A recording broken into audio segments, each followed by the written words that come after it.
عيش ثنيتك مع شيل فيول سيف. أورو ريبار قطع غيار لجميع أنواع السيارات، جودة وضمان وسوم مناسب.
عسلامة، مرحبا بكم الناس الكل في حلقة جديدة من اوتو برو.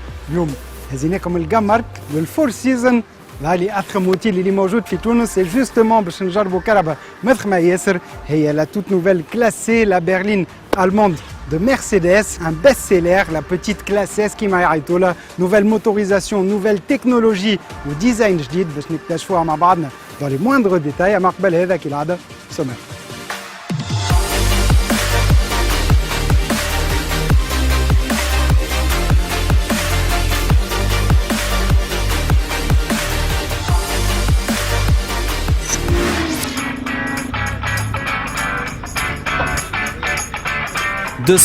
افريكا ريد يرجع لبلادنا بعد 11 سنة.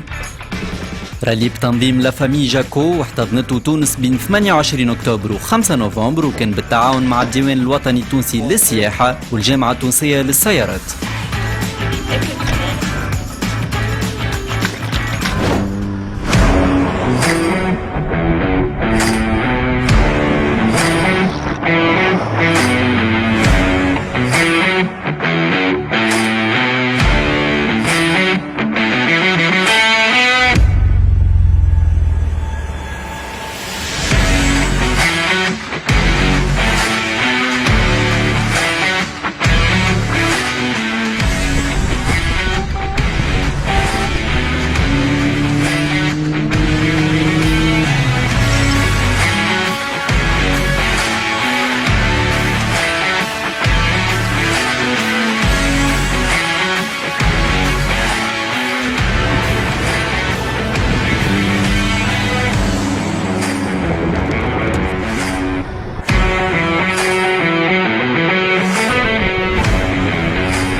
النهار الأول في الصحراء كان عبارة على ان انترينمون يكتشفوا فيه المشاركين المناخ والتيغان قبل ما يمشيوا للليدون.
بعد المغامرة اللي عاشوها لي بيلوت دي 205 في لي دون متاع البيبان وصلوا لقصر غيلان، واحة معروفة بجمالها وبغابات النخيل اللي فيها، وين لقاو زادة مفاجأة تستنى فيهم.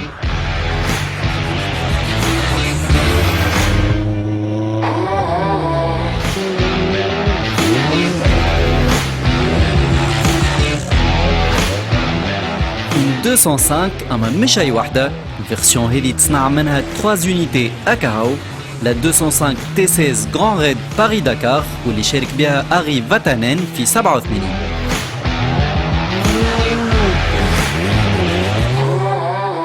Donc le 205 Africa Raid est un raid organisé par l'agence de voyage d'Eurodakar depuis 18 ans maintenant.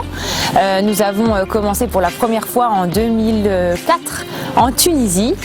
Après on a fait une petite pause et puis là on revient cette année avec à peu près 150 équipages, une soixantaine de Peugeot 205 dans les dunes aujourd'hui puisqu'on est à Xargilan et enfin on a pu braver la passe de Biban pour venir ici.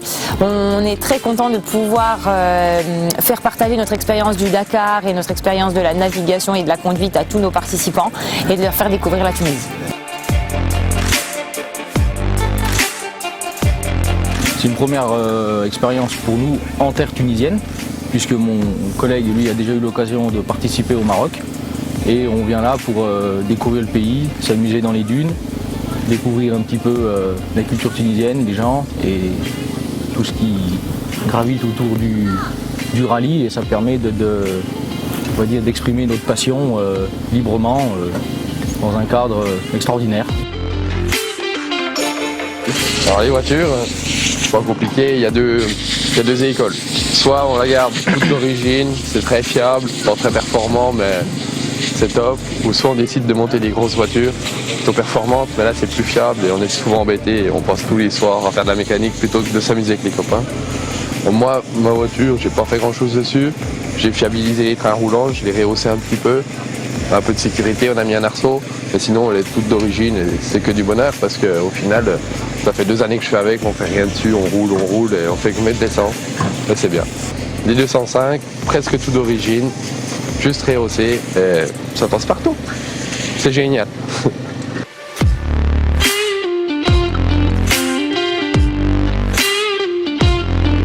Il y a du dur, il y a du plus simple.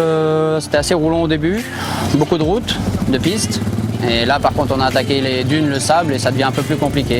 On a déjanté tout à l'heure, là on s'est replanté après cet après-midi. À peu près une fois par jour on reste posé, à peu près. Mais pas trop de panne mécanique, ça va.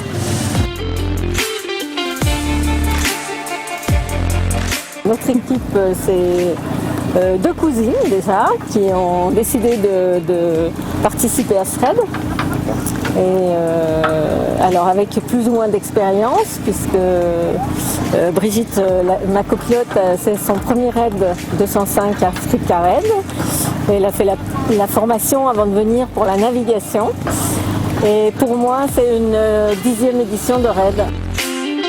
Moi, je suis en tout cas ravie de revenir en Tunisie et de participer à ce raid qui est toujours aussi bien organisé.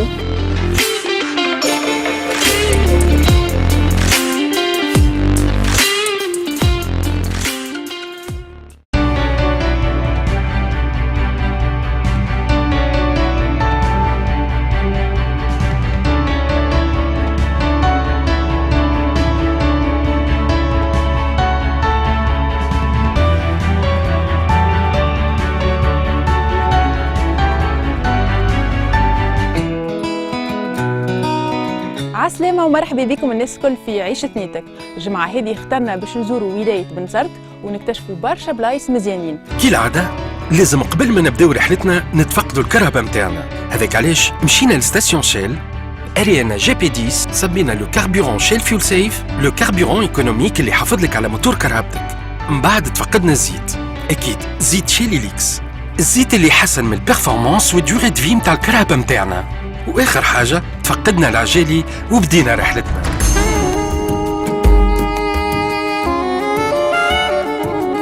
في رحلتنا اليوم بنزرت استعملنا لو كاربورون شيل فيول سيف اللي يحمي الموتور من لوزور ويحافظ على البيرفورمانس نتاعو، يخلي لي انجيكتور ولي سوباب ديما نضاف.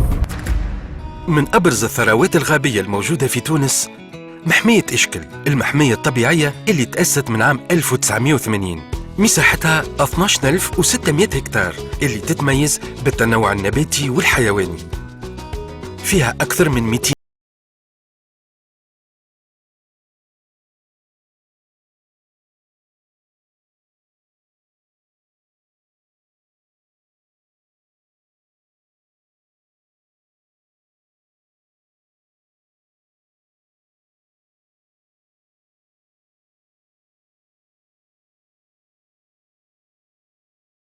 نحكي لكم على شيل ليكس اللي اخترتوه برودوي دو لاني 6 سنين ورا بعضهم. هو الزيت الوحيد اللي مصنوع من الغاز الطبيعي، هذاك علاش اغلب واكبر مصنعين الكراهات في العالم ينصحوا باستعماله، وزيد فيه خاصيه اللي تخليه يونيك اللي هي لا SN+. كي وصلنا لبنزرت سحرتنا الألوان وجبدتنا نسمة البورت القديم اللي يمثل قلب المدينة التجارية. بحكم انه قريب من جنوب اوروبا مما يسهل الانشطه التجاريه، يتميز بالالوان الزاهيه متاعو اللي تعطي روح جديده للبورت.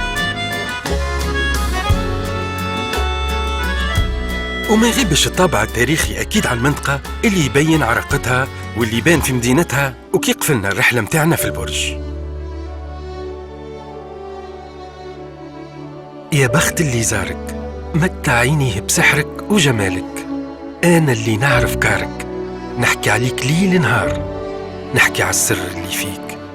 من طيبة ناسك الزين كياسك، من بالي ماني ناسيك. عيش